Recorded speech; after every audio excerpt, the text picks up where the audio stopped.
सितंबर को मानसून सत्र है, उससे पहले सभी विधायकों की कोरोना जांच शुरू हो गई है। सरकार में मंत्री रेखा आर्य, धन सिंह रावत और कई भाजपा विधायकों की कोरोना जांच हुई। साथ ही कैबिनेट मंत्री सुबोध उनियाल और विधानसभा उपाध्यक्ष रघुनाथ सिंह चौहान का भी कोरोना टेस्ट हुआ।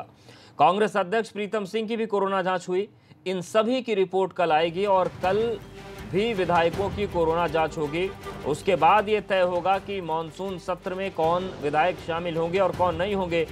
वही विधायक मानसून सत्र में, आपको बता दें कि जो सत्र चलना है वही लोग शामिल होंगे जिनका कोरोना की जिनकी रिपोर्ट नेगेटिव आएगी।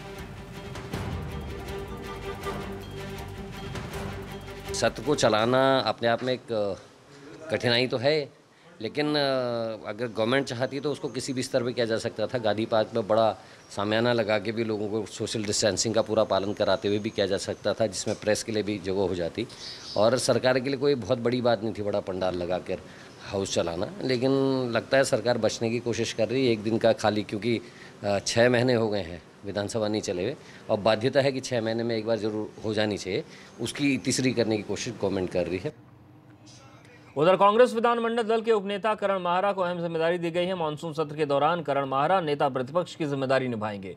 सत्र की कम अवधि को लेकर करण माहरा ने कहा कि अगर सरकार चाहती तो सत्र को गांधी पार्क में टेंट लगाकर कराया जा सकता था, मगर सरकार की मंशा लंबा सत्र कराने की है ही नहीं।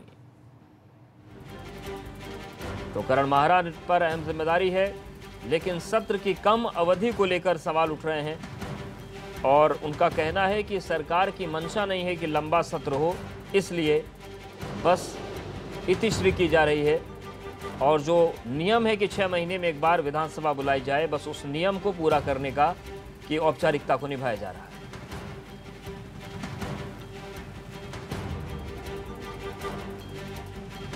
माननीय सदस्य हैं, उनकी गाड़ियां भी जो है इस पर बाहर पार्क हो रही हैं। इसके अलावा जो स्टाफ है वो भी काफ़ी कम है जिसको अलाउ किया जा रहा है अंदर, और ऑफिसर जिनका कोई कार्रवाई से कोई सीधा संबंध रहेगा उन्हीं को इस बार अलाउ कर रहे हैं। तो इस हिसाब से काफ़ी रेस्ट्रिक्शंस हैं मूवमेंट को लेकर के। उस हिसाब से तैयारी भी काफ़ी डिफरेंट तरीके से हो रही हैं और कोशिश यही है कि जो कोरोना संक्रमण है उसके हिसाब से एहतियात बरतते हुए जो भी सिक्योरिटी सेटअप है वो इंश्योर किया जाए और उस हिसाब से जो डायरेक्शन हमको मिले हुए हैं उस हिसाब से हम लोग कार्रवाई कर रहे हैं। ऑलरेडी जो एसपी सिटी हैं, एसपी हेडक्वार्टर हैं और जो हमारे कंसर्निंग डिप्टी एसपीज़ हैं वो लगे हुए हैं। और कोरोना की वजह से पिथौरागढ़ के टीबी अस्पताल को 48 घंटे के लिए सील कर दिया गया है। दरअसल अस्पताल की महिला कर्मचारी की रिपोर्ट पॉजिटिव आई थी, जिसके बाद मुख्य चिकित्साधिकारी के कार्यालय के पास मौजूद राष्ट्रीय स्वास्थ्य मिशन के कार्यालय को भी 48 घंटे के लिए सील कर दिया गया है। यहाँ पर भी एक कर्मचारी कोरोना पॉजिटिव आया है। उधर कोषागार की अभी तक नहीं खोला जा सका। मुख्य चिकित्साधिकारी का कहना है कि सिनेमा लाइन और गंगोली हाट के एक क्षेत्र को कंटेनमेंट जोन बनाया गया है। कोरोना के बढ़ते मरीजों के आंकड़ों को देखते हुए नए कोविड सेंटर बनाए गए।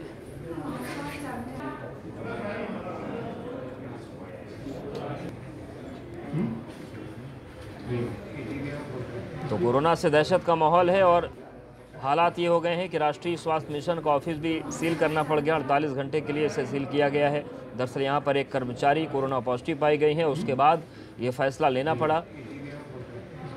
और कोषागार की बात करें तो वो भी नहीं खोला जा सका। मुख्य चिकित्साधिकारी का कहना है कि सिनेमा लाइन और गंगोली हाट के एक क्षेत्र को कंटेनमेंट जोन बनाया गया है।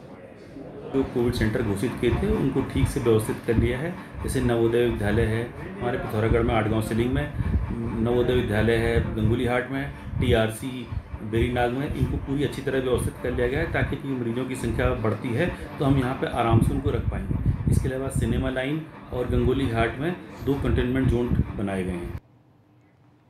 और हरिद्वार में लक्सर में अब राजकीय पशु चिकित्सालय को कोरोना की वजह से सील कर दिया गया। पशु चिकित्सालय में एलईओ के पद पर कार्यरत कर्मचारी की रिपोर्ट पॉजिटिव आई है, जिसके बाद पशु चिकित्सालय को 3 दिन के लिए सील कर दिया गया। अगले 3 दिनों तक पशु चिकित्सालय को सैनिटाइज किया जाएगा। तो लक्सर में भी पशु चिकित्सालय 3 दिन के लिए सील किया गया है। चिकित्सालय में कोरोना के केस आया था, जिसके बाद एहतियात बरती जा रही है। हमारे कर्मचारी हैं राजगुरु दत्त, जो एलईओ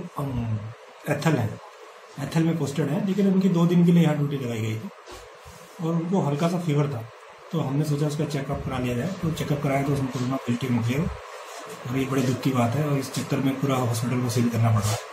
3 दिन तक ये अस्पताल बंद रहेगा और सैनिटाइजेशन किया जाएगा।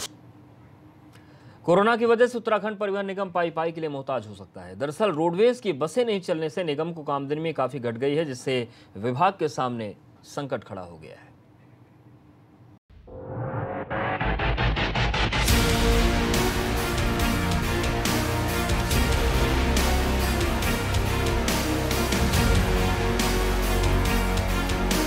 पहले से ही घाटे से जूझ रहे परिवहन निगम को कोरोना ने मुश्किल में डाल दिया है। परिवहन निगम की कमाई सिमटकर काफी कम रह गई है। कोरोना काल से पहले जहां परिवहन निगम को हर दिन 1 करोड़ 70 लाख रुपए की इनकम होती थी, वहीं अब हर दिन 17 से 18 लाख रुपए ही होती है। तो हमारी जो परिवहन निगम है निश्चित रूप से लगातार घाटे में है। जब से हमारा लॉकडाउन रहा और लॉकडाउन के बाद भी आज भी स्थिति जस की तस है। जो भारत सरकार की गाइडलाइन है, जो दिशा निर्देश हैं, उसका अनुपालन करना हमारी सरकार की और उसका अनुपालन करना हमारे लिए बहुत आवश्यक है। और दिशा निर्देश भारत सरकार द्वारा जब आएंगे तब ये परिवहन व्यवस्था हमारी दुरुस्त होगी। मार्च में लगे लॉकडाउन के बाद से अब तक परिवहन निगम की सेवा रुकी हुई थी। सिर्फ राज्य के भीतर ही रोडवेज की बसों को फिलहाल संचालन की इजाजत है। इंटर स्टेट हमारी बसें चल रही हैं, लेकिन जो हमारा दूसरे राज्यों से बसें जो आनी चाहिए, जो परिवहन व्यवस्था जो पहले से चली आ रही थी, उस पर अवरोध लगा है, विराम लगा है, जिससे लगातार करीब 20 करोड़ रुपये प्रति माह का जो पेंशन से जो तनख्वाह है, वेतन है, उसके हमें देने हैं। अभी तक उत्तराखंड सरकार ने हम सरकार द्वारा मदद की है, लेकिन ये मदद कब तक होगी, ये भी बड़ा प्रश्न चिन्ह है। परिवहन मंत्री यशपाल आर्य खुद मानते हैं कि उनका विभाग इस समय बड़े आर्थिक संकट से जूझ रहा है, जिस वजह से कर्मचारियों की सैलरी तक देने का संकट है। हालात जल्द ही नहीं सुधरे तो परिवहन निगम के सामने मुश्किल खड़ी हो सकती है। काशीपुर से विकास गुप्ता की रिपोर्ट, एबीपी गंगा।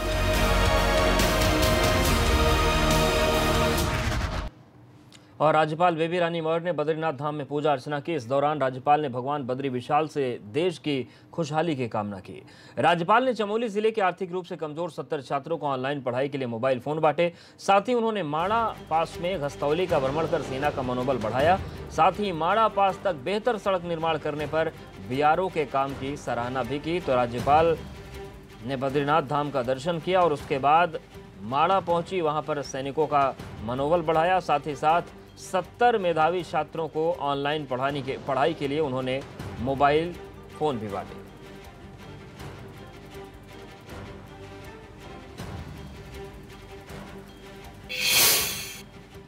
पूर्व केंद्रीय मंत्री उमा भारती केदारनाथ धाम पहुंची। इस दौरान उन्होंने बाबा केदार के दर्शन किए। मंदिर की परिक्रमा करने के बाद उमा भारती अपने कमरे में चली गई। कोरोना की वजह से उन्होंने किसी से मुलाकात नहीं की। तो पूर्व केंद्रीय मंत्री उमा भारती बाबा केदार के दर्शन के लिए पहुंची थी। उन्होंने पूजा अर्चना की, परिक्रमा की और उसके बाद वो अपने आवास पे चली गई। उन्होंने कोरोना प्रोटोकॉल को देखते हुए किसी से मुलाकात नहीं की।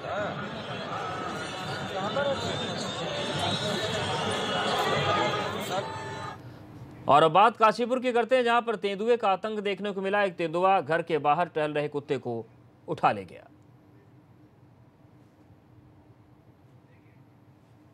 तो ये तस्वीरें हम आपको दिखा रहे हैं। देखिए, सीसीटीवी तस्वीरें सामने आई हैं, जहां पर तेंदुए का आतंक एक बार फिर से देखने को मिला है। काशीपुर की तस्वीर हम आपको दिखा रहे हैं, जहां पर एक तेंदुआ आया और कुत्ते पर झपट्टा मारा और उसको उठा ले गया।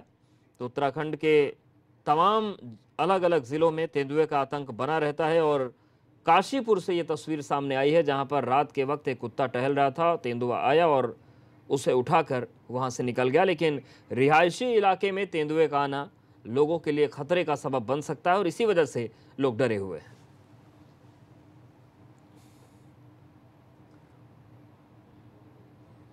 तो काशीपुर की तस्वीर हम आपको दिखा रहे हैं। देखिए, सीसीटीवी में आपको नजर आएगा, ये कुत्ता टहल रहा है। अचानक से तेंदुआ पीछे से आता है और उसके बाद कुत्ते को लेके वहां से निकल गया। पिथौरागढ़ में सड़क पर मलबा गिरने की वजह से एक एम्बुलेंस फंस गई, बताया जा रहा है।